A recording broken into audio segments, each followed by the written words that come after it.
ಪರೀಕ್ಷಾ ತಯಾರಿ ಕೇಳಿ ಕಲಿ ಸಿರಿ ಪಬ್ಲಿಕೇಶನ್ ಬೆಂಗಳೂರು ಇವರಿಂದ ಕವಿ ಪರಿಚಯಗಳು ಎ.ಎನ್. ಮೂರ್ತಿರಾವ್, ಡಿ.ಎಸ್. ಜಯಪ್ಪಗೌಡ, ದೇವನೂರು ಮಹಾದೇವ, ಸಾ.ರಾ. ಅಬೂಬಕರ್. ಎ.ಎನ್. ಮೂರ್ತಿರಾವ್ ಇವರು ಕ್ರಿಸ್ತಶಕ 1900ರಲ್ಲಿ ಮಂಡ್ಯ ಜಿಲ್ಲೆಯ ಅಕ್ಕಿಹೆಬ್ಬಾಳನಲ್ಲಿ ಜನಿಸಿದ್ದಾರೆ. ಇವರ ಪೂರ್ಣ ಹೆಸರು ಅಕ್ಕಿಹೆಬ್ಬಾಳು ನರಸಿಂಹ ಮೂರ್ತಿರಾವ್. ಆಧುನಿಕ ಕನ್ನಡದ ಪ್ರಮುಖ ಗದ್ಯ ಬರಹಗಾರರಾದ ಇವರು ಪ್ರಬಂಧಕಾರರಾಗಿಯೇ ಮಾನ್ಯರಾಗಿದ್ದಾರೆ.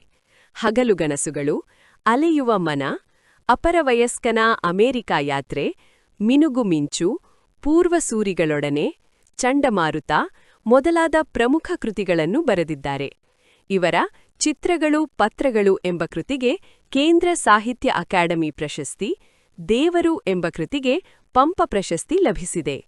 ಡಿ.ಎಸ್. ಜಯಪ್ಪಗೌಡ ಇವರು ಕ್ರಿಸ್ತಶಕ 1947ರಲ್ಲಿ ಚಿಕ್ಕಮಗಳೂರು ಜಿಲ್ಲೆಯ ಮೂಡಿಗೆರೆ ತಾಲೂಕಿನ ದಾರದಹಳ್ಳಿಯಲ್ಲಿ ಜನಿಸಿದರು. ದಾರದಹಳ್ಳಿ ಸುಬ್ಬೇಗೌಡ ಜಯಪ್ಪಗೌಡ ಎಂಬುದು ಇವರ ಪೂರ್ಣ ಹೆಸರು. ಕರ್ನಾಟಕ ಗ್ರಾಮೀಣ ಸಂಸ್ಥೆಗಳು, ಕರ್ನಾಟಕದ ಕಡಲಾಚೆಯ ಸಂಪರ್ಕಗಳು, ಮೈಸೂರು ಒಡೆಯರು, ಜನಪದ ಆಟಗಳು, ದಿವಾನ್ ಸರ್ ಎಂ ವಿಶ್ವೇಶ್ವರಯ್ಯನವರ ಕಾರ್ಯಸಾಧನಗಳು ಇವಳು ಬರೆದ ಪ್ರಮುಖ ಕೃತಿಗಳಾಗಿವೆ. ಕರ್ನಾಟಕದ ಕಡಲಾಚೆಯ ಸಂಪರ್ಕಗಳು ಕೃತಿಗೆ ಕರ್ನಾಟಕ ಸಾಹಿತ್ಯ ಅಕಾಡೆಮಿ ಪ್ರಶಸ್ತಿ ಲಭಿಸಿದೆ. ಧಾರವಾಡ ಕರ್ನಾಟಕ ಸಂಘದ ಸಂಶೋಧನಾ ಬಹುಮಾನಕ್ಕೆ ಭಾಜನರಾಗಿದ್ದಾರೆ. ದೇವನೂರು ಮಹಾದೇವ ಅವರು ಕ್ರಿಸ್ತಶಕ 1948ರಲ್ಲಿ ಮೈಸೂರು ಜಿಲ್ಲೆಯ ನಂಜನಗೂಡು ತಾಲೂಕಿನ ದೇವನೂರು ಎಂಬ ಊರಿನಲ್ಲಿ ಜನಿಸಿದರು. ಇವರು ಎದೆಗೆ ಬಿದ್ದ ಅಕ್ಷರ, ಕುಸುಮಬಾಲೆ, ದ್ಯಾವನೂರು, ಒಡಲಾಳ, ಗಾಂಧಿ ಮತ್ತು ಮಾವೋ, ನಂಬಿಕೆಯ ನೆಂಟ, ನೋಡು ಮತ್ತು ಕೂಡು ಮುಂತಾದ ಪ್ರಮುಖ ಕೃತಿಗಳನ್ನು ಬರೆದಿದ್ದಾರೆ.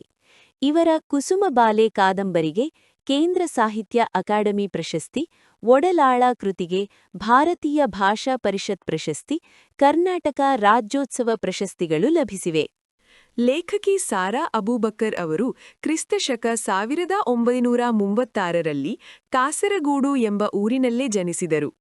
ಇವರು ಇಂದು ನಾಡಿನ ಖ್ಯಾತ ಕಥೆಗಾರ್ತಿ ಹಾಗೂ ಕಾದಂಬರಿಗಾರ್ತಿಯಾಗಿ ಜನಪ್ರಿಯತೆ ಗಳಿಸಿದ್ದಾರೆ.